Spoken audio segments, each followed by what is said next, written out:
Today we're going to talk about Trump's oil chess game, how America took control of the world's oil in just 3 months. Friends, if someone tells you that something ordinary happened in April 2026, don't believe it. We witnessed the end of an era, the very era that lasted more than 80 years since 1943. Let me explain why I'm choosing this particular date. Since basically the middle of World War II, this week in just a few days, the United States almost became a net exporter of crude oil. A net exporter means exporting more than importing. For the first time since 1943, imagine the scale. A country that for decades was hooked on Saudi oil, that fought wars for Iraqi oil, that built its entire Middle East policy around a shortage of resources. This country now supplies oil to Europe, Japan, Korea, France, and for the first time in history, by the way, Turkey and Greece. And at the same time, and this is the most important thing, which is actually why I'm recording today's video, Donald Trump, in 3 months, step by step, carefully positioned the pieces on the global chessboard so that China, the second economic giant on the planet, ended up being squeezed from 3 sides. Think about it. Venezuela, the Strait of Hormuz, and the lesser-known Strait of Malacca. I'll tell you about it. It also has 3 choke points, 3 keys. Now all 3 are in Washington's hands. But that's not all. We'll also talk with you about the Pope, who, as it turns out, how should I put this, messed up. Well, there you go. That's a good word. He believed you could erase things from the internet. The Odessa Union is there, not here. Plans failed. That's why the Vatican is panicking. Another interesting story is unfolding right on my doorstep here in Los Angeles. Earlier, the Somali mafia's activities were brought to light. Then prosecutors began opening cases against Afghan and Haitian criminal groups.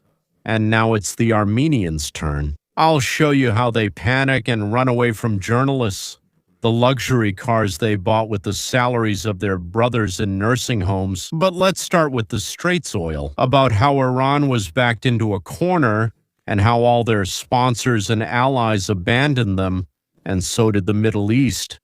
And will the Ayatollahs get 70 virgins, which in the afterlife they really won't need at all? But before we start, if you haven't subscribed to the channel yet, please hit the subscribe button and the bell. It's free. It's very important for me and the channel.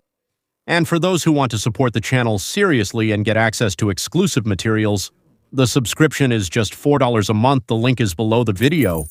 This gives me the opportunity to continue making honest, thoughtful analyses that are free from propaganda from any side. Well, all right, now let's get to the numbers that change everything. Let's start with the dry but staggering figures. Last week, net crude oil exports to the United States dropped to 66,000 barrels per day. That means they brought in 66,000 barrels more than they exported. This is the lowest figure in the entire history of weekly records, that is, since 2001. A little more and the needle will cross zero, and America will become what is called a net exporter. Oil exports from the U.S. jumped to 5.2 million barrels per day, which is the highest in the last 7 months. The historical record, for example, was about 5.6 million in 2023, so we've literally hit the ceiling. American infrastructure is now operating at the limit of its capabilities. Still, there aren't enough people. Not enough. So where else? Almost half, 47%, is sent to Europe. That's about 2.5 million barrels a day. The Netherlands, France, Germany, the very same countries that not long ago were buying Russian oil, then Saudi, then Iranian, now they're buying American. 37% of exports go to Asia, including Japan and South Korea. And what's especially remarkable is that for the first time in at least a year, an American tanker carrying 500,000 barrels set course for Turkey. Turkey, which has historically been an energy partner of Russia and Iran as well, of course. For the first time in history, Greece is buying American oil. Why did this happen? The reason, well, as they say, is simple. The simultaneous war of the United States and Israel against Iran, which broke out in February, as you know, led to the largest disruption in the history of the global energy market. Iran resisting blocked part of the Hormuz Strait, which means, as you know, 1/5 of all the world's oil and gas passes through this strait. Just imagine with one move, 20% of the global supply was cut off. European and Asian oil refineries were simply on the verge of panic. They needed oil. They were calling from everywhere, asking. The only one who could provide it in sufficient quantities was America. A country that just 15 years ago was the world's main importer is now the largest producer and, in fact, the emergency response team of the global economy. That's what the Brent premium means. The premium over American oil, WTI, soared to $20.69 per barrel. That's a huge gap. For comparison, in normal years, this difference is $2 or $3. And the price of physical batches of oil for urgent delivery of Brent to Europe reached this week. Get ready, $150 per barrel. They're paying us $150 per barrel they needed urgently, and we deliver. This is called a historic high. And here I want to ask a simple question. Why was it America that succeeded? Why not Saudi Arabia, which for decades was the oil tap of the planet? Why not Russia, which is called a geological superpower? The shale revolution is that very miracle of private initiative, of free enterprise, of small and medium-sized companies competing with each other, which in the 2000s and the 2010s mastered the technologies of horizontal drilling and hydraulic fracturing. No Ministry of Oil, not Gazprom, not any state plan could have done this. But who could? Thousands of engineers, entrepreneurs, and investors, each with their own interests, each trying to be faster. I want to be first. I am the best, at their own risk, on their own fear, and some lost. But someone? Oh. Mises called this the dynamic triad: inventor, entrepreneur, and investor. 3 roles that drive progress, and it was exactly these roles that pulled America from being a supplicant to becoming the master of the global oil market, without a single order from above, without directives, without 5-year plans, without national projects. Remember this. We will come back to it later. Hormuz Canal. April 17th. That is literally today, yesterday. Iran officially announced the opening of the Hormuz Strait. Iranian Foreign Minister Abbas Araghchi stated that the strait is once again fully open for commercial shipping. This is, well, how should I put it more precisely? Capitulation. What's the right word? There's the exact word. Capitulation, a rather soft one. Packaged in diplomatic language, but still capitulation. Why did Iran surrender? I analyzed all open sources, Western, Iranian, and Russian, and I identified 6 reasons. Let's go through them one by one. The first reason. Well, it's kind of official. The ceasefire between Israel and Hezbollah in Lebanon. This is the official version from Tehran. Supposedly, Araghchi directly stated that the opening of the strait is connected to the ceasefire between Israel and the Lebanese Hezbollah. Note that. From the very beginning, Iran made this a condition for any concessions. Stop the strikes against our main ally and we will open the strait. Formally, that's exactly what happened. But of course, that's far from, well, at the very least, not the whole truth. There's a second reason. The American naval blockade.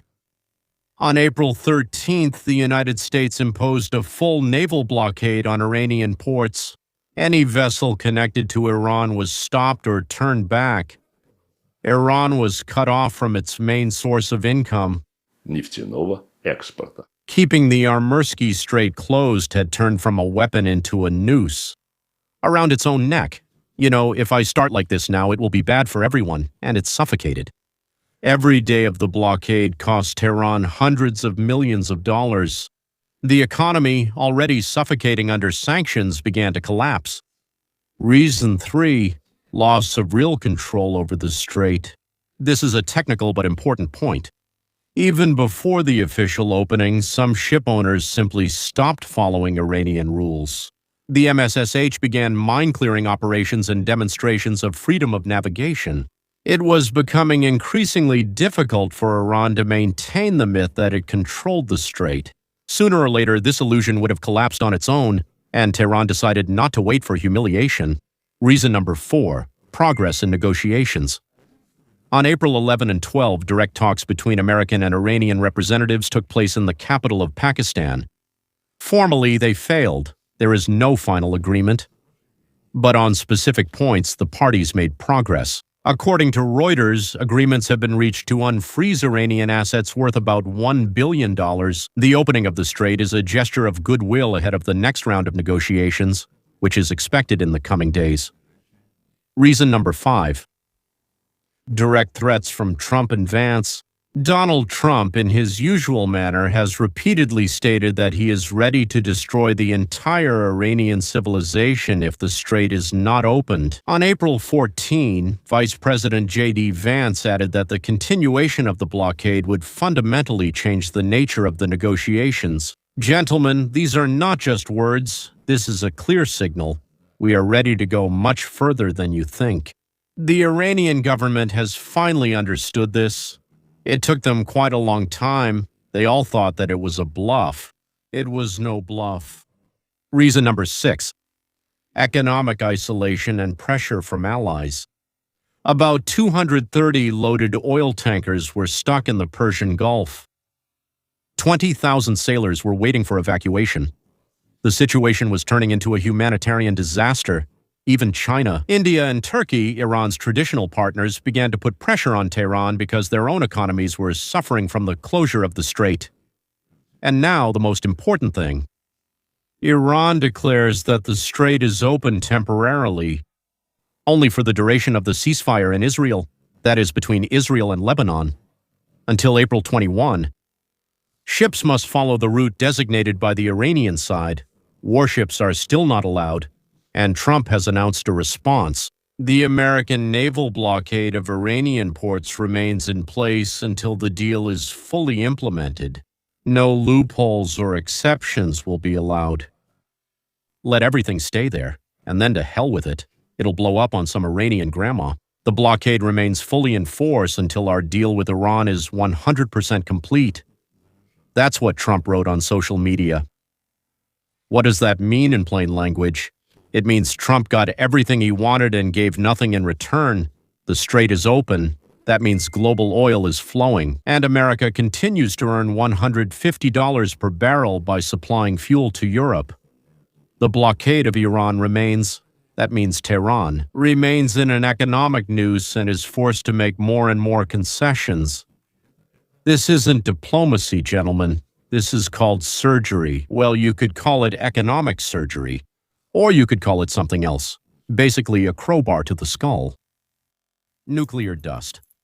A separate and probably the most surreal story of this week is what Trump called nuclear dust. On April 17, Trump stated literally the following, I quote, "The United States will get all the nuclear dust created by our amazing B-2 bombers. No money will change hands." End of quote. What is nuclear dust, you may ask? It's a euphemism, a politically packaged name for highly enriched uranium, which, according to the International Atomic Energy Agency, remains buried deep underground after the American strikes in June on 3 key Iranian nuclear facilities. The very uranium that led to decades of negotiations, wars of nerves, assassinations of scientists, and cyber attacks.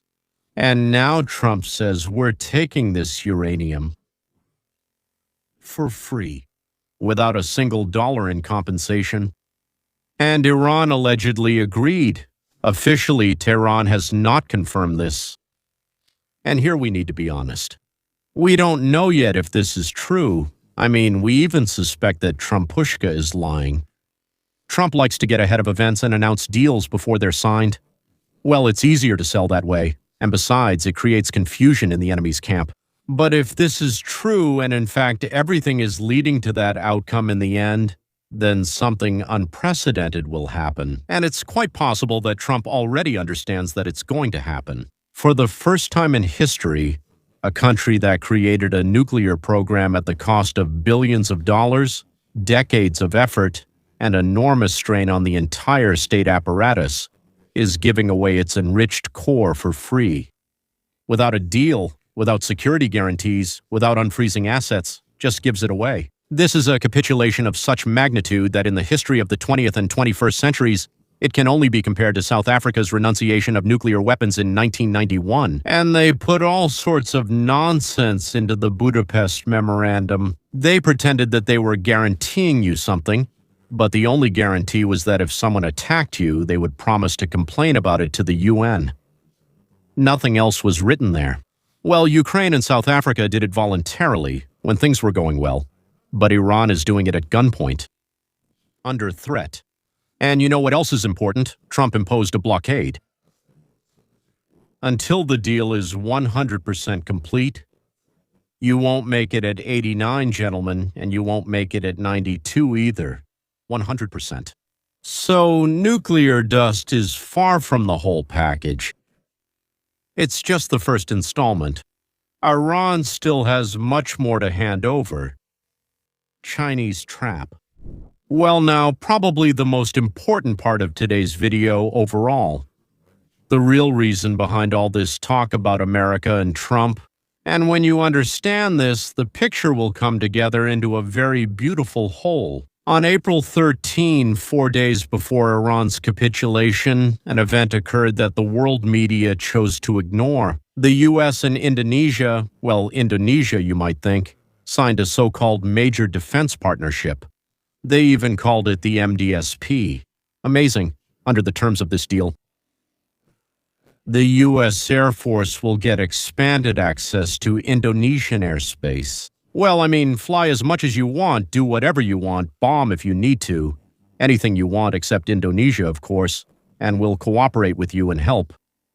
At first glance, you might think it's just another military deal. Well, Indonesia, well, you know, the Air Force. What's the big deal? Теперь внимание. The deal gives the U.S. the ability to control. And now here's that very name I mentioned, the one you're probably not very familiar with. The Malacca Strait. It's the narrowest and busiest sea passage in the world. It's narrower and busier than the Strait of Hormuz. About 80% of all Chinese oil imports pass through this strait. Well, I mean, just close it and that's it. 80%, almost all the oil that powers Chinese industry, just close it there. And what will happen in China? Now let's put the puzzle together. Trump in 3 months, my friends, made 3 moves on this global chessboard. The first move, January 2026, the operation in Venezuela, a country with the largest proven oil reserves in the world. How much is there? 303 billion or 333 billion barrels, and it became the main supplier of sanctioned oil to China. No, actually, they supplied less than Iran. Now they've become one of the main ones. All right, one of the 2 main suppliers, this is coming under American influence. They supplied 400,000 barrels a day. So China has lost Venezuela. Second move, February 2026, war with Iran and control over the Hormuz Strait. 25% of the world's oil flow will now be under American supervision. Tehran, the main exporter of sanctioned oil to China, is cut off from its buyer. Third move. April 2026 defense pact with Indonesia, the Strait of Malacca. 80%, I remind you, Chinese oil imports end up under potential American control. 3 passages. 3 bottlenecks, 3 keys to the Chinese economy. All 3 are now either in the hands of the U.S. or can be blocked within a day. And there it goes. Imagine the scale of this operation. It's simply impossible to just throw it together, as they say. This is not improvisation. This is not a coincidence. This is a consistent, well-thought-out strategy of strategic strangulation. As Sun Tzu would say, to defeat the enemy without firing a single shot. Ura. And what does this mean for Iran? Here's what it means. Tehran relied on one thing, it relied on Chinese support. That means 80% of Iranian oil was going to China through a shadow fleet. Tankers that changed flags, turned off transponders, and transferred oil directly at sea from one to another. It was China that allowed Iran to exist under sanctions. It was specifically for Chinese ships that Iran was letting oil through the Strait of Hormuz, even when the strait was closed to the west. But the pact with Indonesia undermined this entire arrangement.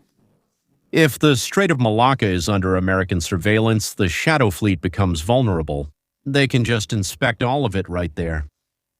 Tankers can be stopped, inspected, turned around to wherever they're offloading the oil. Oh, you guys are so sneaky. I'm like America, the world's policeman. Now I'm going to arrest you and confiscate some of your property. And most importantly, China is now under threat. Beijing can no longer protect Iran because Beijing has to defend itself. So what does China do in response?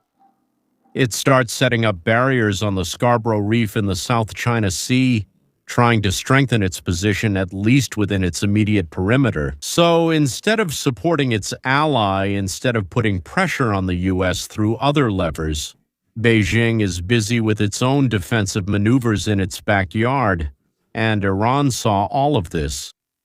And Iran understood very well that China would not help. Moreover, Beijing itself is now whispering to Iran, make a deal, we can't cover for you anymore. And this, I'm sure, became the decisive factor, the decision to open the Hormuz Strait. Rumors about Chinese weapons. Well, since we're already talking about China, a few words about the rumors that have been stirring up the world media in recent days. On April 11, CNN, citing 3 sources in American intelligence, reported that China is preparing to supply Iran with new air defense systems in the coming weeks, specifically portable anti-aircraft missile systems, MANPADS. Those same shoulder-launched surface-to-air missiles, sources say Beijing plans to disguise the shipments and send them through third countries. This is direct military assistance. And if this is confirmed, it will be a serious crisis in relations between the U.S. and China. What is already known for sure? A U.S. Congressional Commission and independent analysts have documented that China has long supported Iran, but not with direct weapons, rather through what is called dual-use products.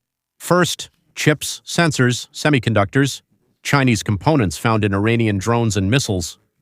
Second, rocket fuel. 2 Iranian state-owned ships left the Chinese port of Gowlan with cargo. Something like sodium perchlorate. Sorry, yeah? I'll be honest with you right away. Chemistry was one of the most problematic subjects for me. Yeah. Perchlorate. Probably sodium, yeah? Sounds right. Sodium perchlorate. It's a key component of solid rocket fuel. Third, navigation and reconnaissance. Iran uses the Chinese satellite system Beidou. To guide its missiles, it receives data from Chinese satellites. Fourth, radar systems, including anti-stealth radars, which increase Iran's ability to detect American F-35 aircraft, by the way. Speaking of the F-35, Trump himself. On April 6, he mentioned that the American, was it an F-35 or not? Probably an F-35. Yes, the one shot down over Iran. Or maybe it was an F-15. Oh, I apologize. It was hit by a portable missile with heat-seeking guidance. The same kind, MANPADS, that, according to intelligence, China is planning to supply. China, of course, denies everything. A representative of the Chinese embassy in Washington stated that China has never supplied weapons to either side of the conflict. Remember, a few days ago I made a really funny comment there, saying it wouldn't happen again. The Chinese Foreign Ministry called the accusations groundless and even slanderous. Well, the more they argue, the more it seems like it's true. Trump responded in exactly his usual style. On April 13, he threatened China with 50% tariffs, if the deliveries are confirmed, of course. And on April 15, he stated that Xi Jinping supposedly agreed not to send weapons to Iran. Trump even added that Xi would give him a strong hug when Trump comes to Beijing in May. Maybe he will hug him, by the way, who knows? It's impossible to independently confirm this agreement, but the very fact that the dialogue is happening in this way, the threat of tariffs, Xi's promise not to supply, tells us a lot. China is not in a position of strength. China is defending itself. China is making excuses. China is bargaining not about Taiwan, not about the South China Sea. It's about not being punished for supplying manpads. This is a colossal shift in the balance of power in just 3 months. In just 3 months. Popple tweets. And now a story that perfectly illustrates how the political machine works in the most unexpected places. A story about how the Holy See got involved in an American election campaign, and how digital footprints revealed what they wanted to hide. Let's start with the facts. Over the past few years, Pope Francis has repeatedly, both directly and indirectly, criticized Donald Trump. And let's be honest, this is no secret to Trump. The question is different. Why Trump specifically? And why right now? Let's recall the chronology. Even when the Pope lived in the United States, and he spent a significant amount of time there studying the American church system, he posted tweets and statements with openly anti-Trump rhetoric. Walls divide, not unite. This is a reaction to the idea that a wall should be built between Mexico and America. Христианин не может строить барьеры. When illegal immigrants come to us and take our jobs and kill our citizens, then it's kind of necessary to build barriers. True faith requires compassion for migrants, and we are very compassionate toward them, right? All of this, of course, can be interpreted as general humanistic principles, but the context was absolutely clear. It was about Trump and his immigration policy, and that Pope had no business interfering. He's the Pope now, but he used to be a priest. Then the second wave came. After the events of January 2021, the Pope spoke out again. Democracy requires respect for election results. Violence can never be justified. Again, formally, these are general statements, but everyone understood. That's who this is about. That's what this is about. And now, in 2026, it's the third wave. Militaristic solutions do not bring peace. Well, of course, they don't bring peace, they bring war. War brings only suffering. No, that's not true. It also liberates. All of this is against the backdrop of the Iranian conflict.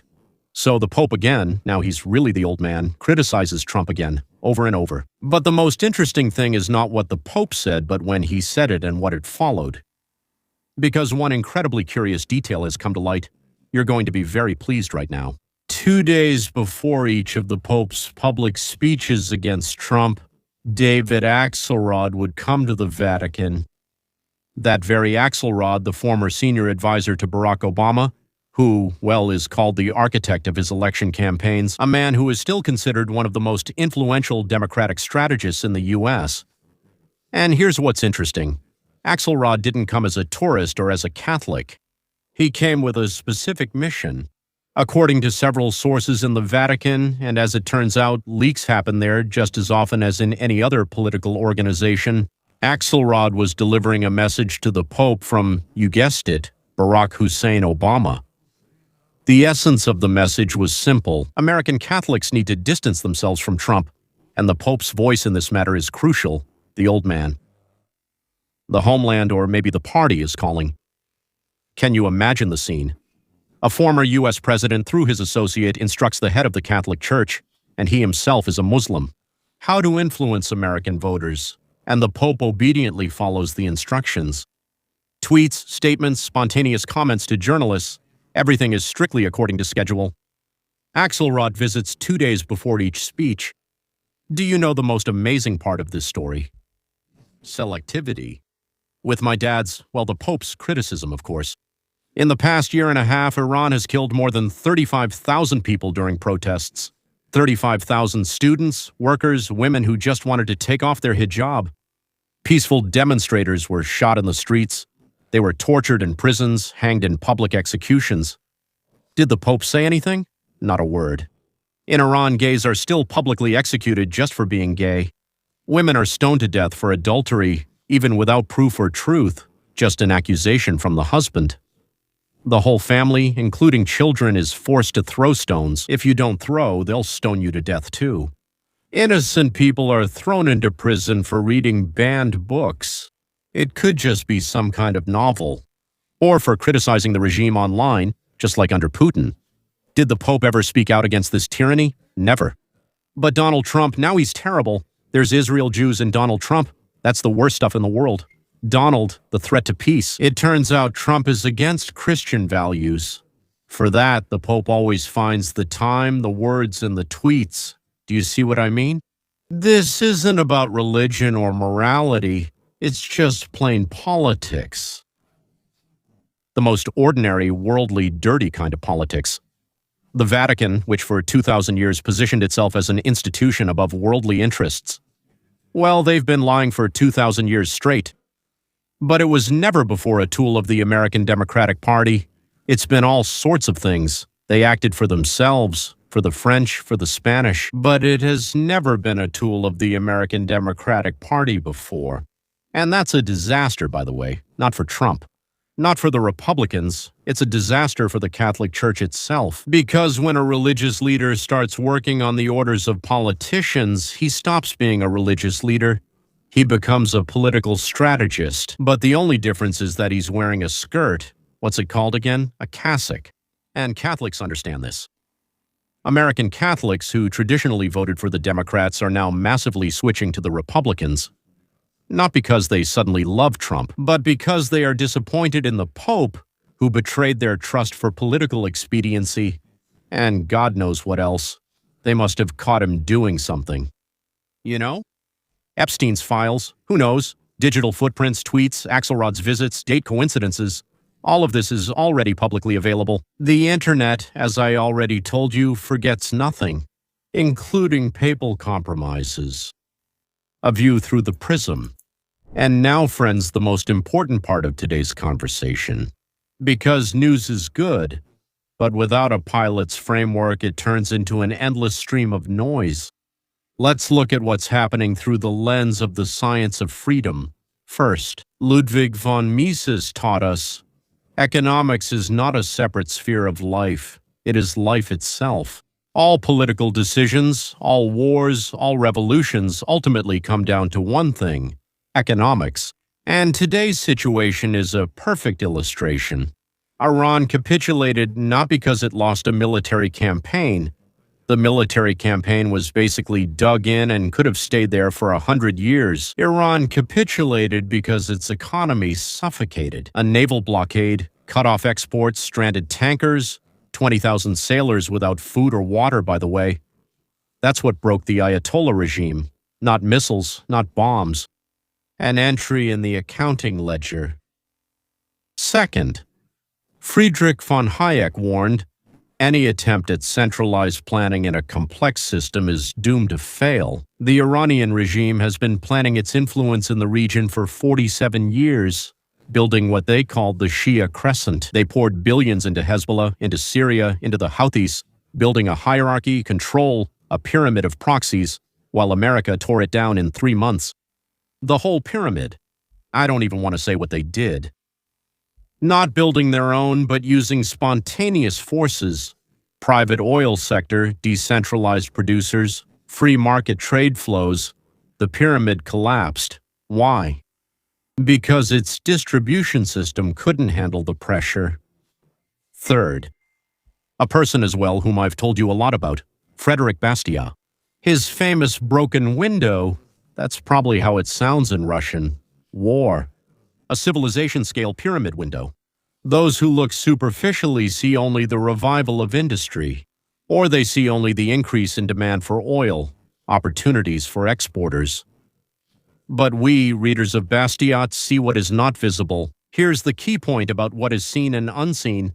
This is what made him famous worldwide. Burned oil terminals. Dead sailors, lost investments, destroyed lives.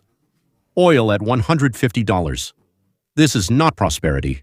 These are signs of disaster. And our task is not to rejoice that America is making money, but to understand what this gain costs humanity. Well, and fourth, so to speak, the one closest to me, that's Andrew Galambus, the creator of volitional science. Volitional science. He taught us. True freedom is the protection of a person's primary and secondary property. His life, his thoughts, his property. Any war is a massive violation of these rights. Therefore, even when our side wins, a true philosopher of freedom must ask, could it have been done differently? Could the same result have been achieved? Disarming Iran's nuclear program, restoring freedom of navigation, protecting Israel without loss of life, without destruction. History will tell. But it is our duty to ask this question. By the way, I personally believe that in this particular case, nothing else could have been done. It's just that this question must be asked. And finally, beloved by many of us, Ayn Rand. Her main idea is that the producer, the creator, is the moral backbone of civilization. Take another look at what's happening. Who dictates the terms of world politics today? Those who have oil. And who has oil? Those who know how to extract it. And who knows how? Free people working in a free economy. The Texas engineer who invented horizontal drilling. The Texas entrepreneur who risked his own money. The Texas investor who believed in the technology. Millions of Atkinsons, millions of Golds. It was them, not the generals or the presidents, who won this war as well. It is them we should ultimately be grateful to. Armenian silence. Now, from global geopolitics to what's happening right here under my nose in the city of Los Angeles, a story that shows corruption is an international thing, that people of all nationalities, without exception, know how to steal. For the past few years, federal prosecutors have been methodically uncovering criminal schemes connected to nursing homes.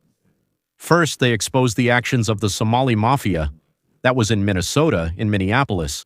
They were stealing from Medicare by issuing fake certificates for medical assistance. Then it was the Afghans' turn.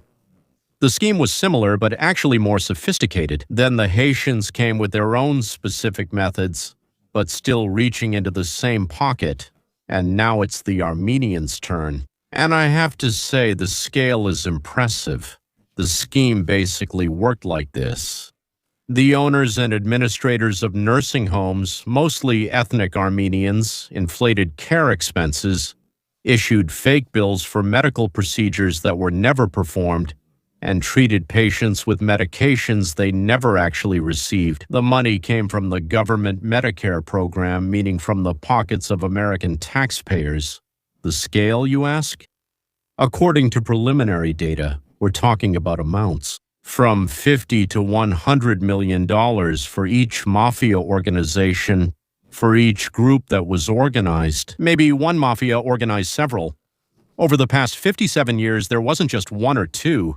There turned out to be dozens, maybe even hundreds. And this week, journalists from several local TV channels started hunting them down. In general, they claim that we're talking about $34 billion. So they drive up to the suspects' houses. That is, a house listed as the address of some nursing home. And I have to say, the houses are certainly fitting. Mansions in Beverly Hills, Glendale, Burbank, each one is worth several million. There are cars in the driveways, which a regular nursing home administrator can't afford. Maserati, BMW X7, Mercedes G-Class. Journalists counted 6 cars in one person's garage with a total value of over $1 million. Quite the person of interest. Where did you get such cars? The journalists ask. Silence. But it's not just any silence, it's Armenian silence. Where did you get houses worth millions of dollars? Silence. Where did you get diamond earrings and nose studs? An incredible amount of gold, rings, emeralds, sapphires, hanging everywhere you can possibly hang them. In response, there was deafening Armenian silence. Some tried to run away. They literally got into their Maseratis and sped away from the journalists. One tried to lock himself in his house and call security.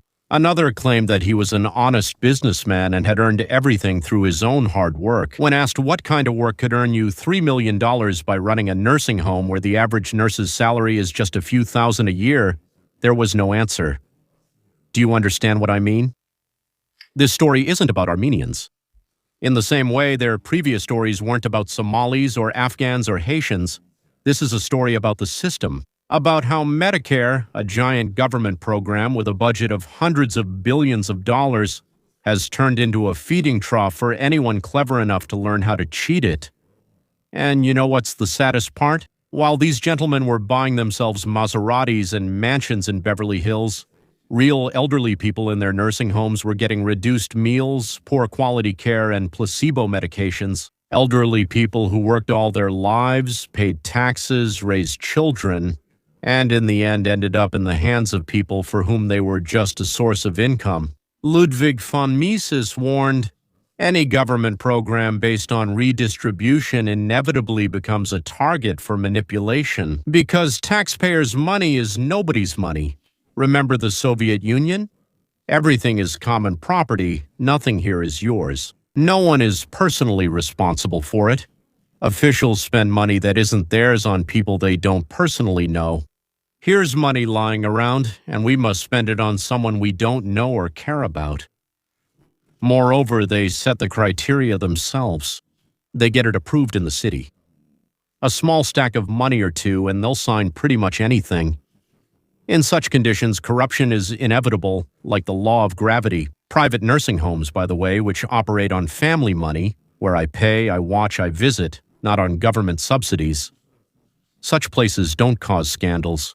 Because every cent counts, and deceiving someone who pays out of their own pocket is possible, I guess, but it's much harder. Meanwhile, the investigation continues. The Armenian community of Los Angeles is pure, wonderful, and gentle. Well, let's put it this way, for the most part, of course, it's honest.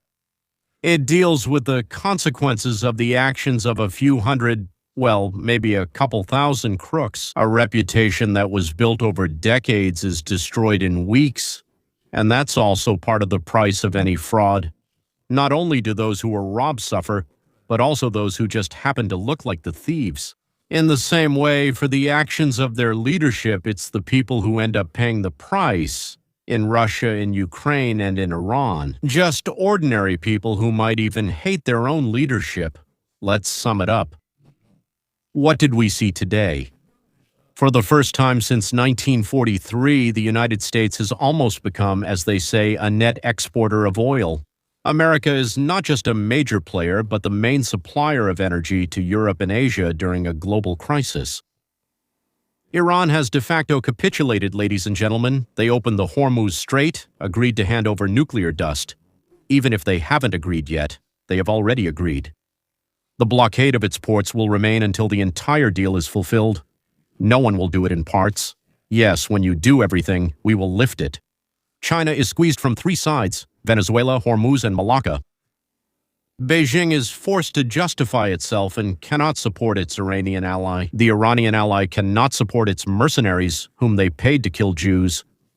This is not a coincidence. This is a strategy, a methodical, cold, economically justified strategy, which in 3 months has reshaped the global balance of power more than all foreign policy of the previous 50 years. But the main thing isn't geopolitics. Here's what's important. Behind all these big maneuvers lies a simple truth. A free economy is stronger than a planned one. Private initiative defeats centralized planning. The dispersed intelligence of millions of free people will always outperform the concentrated power of any authoritarian regime, whether it's China, Russia, Iran, North Korea, anyone. This is the main lesson of today, America. Iran has won. Ah, gentlemen, freedom. It didn't defeat freedom, for now, at this stage, in this particular game. But ahead, of course, there are new moves, new challenges, and the ultimate victory of freedom, if that's even possible, the ultimate victory of freedom depends on whether we can preserve it at home. Because we were, of course, on the brink. As Ronald Reagan said, it can be lost if one generation doesn't understand its value. One generation doesn't understand the value and it's lost. And this is actually not a question for Trump or Xi. This is a question for each of us. Friends, if this video was useful for you, please like it. It helps the channel. Leave your comments. We are always interested in your opinion. Even if I don't reply, and I do try to reply and comment on something, I'm interested in your opinion, whether you agree with me or not. Very often people say, I agree with this, but here I don't. Then I understand what I didn't finish saying. Maybe I made a mistake.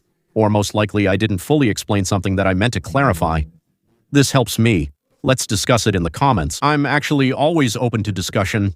If you want to support the channel and get access to exclusive materials, which isn't often to be honest with you, there isn't much time, but new ones keep appearing. The subscription is just $4 a month. It's not much, but for me and for the channel, it's an opportunity to keep making independent and, whenever possible, honest content. Maybe I'm saying something wrong, but mostly if I don't know something or if I learned something wrong, I swear on my mother, as my Georgian relatives say. I try to cover events honestly, at least the way I believe they're happening. And as always, I invite you to my course, Science of Freedom, The Roadmap to Freedom. All the details are in the description of this video. This has been Leon Weinstein. See you next time.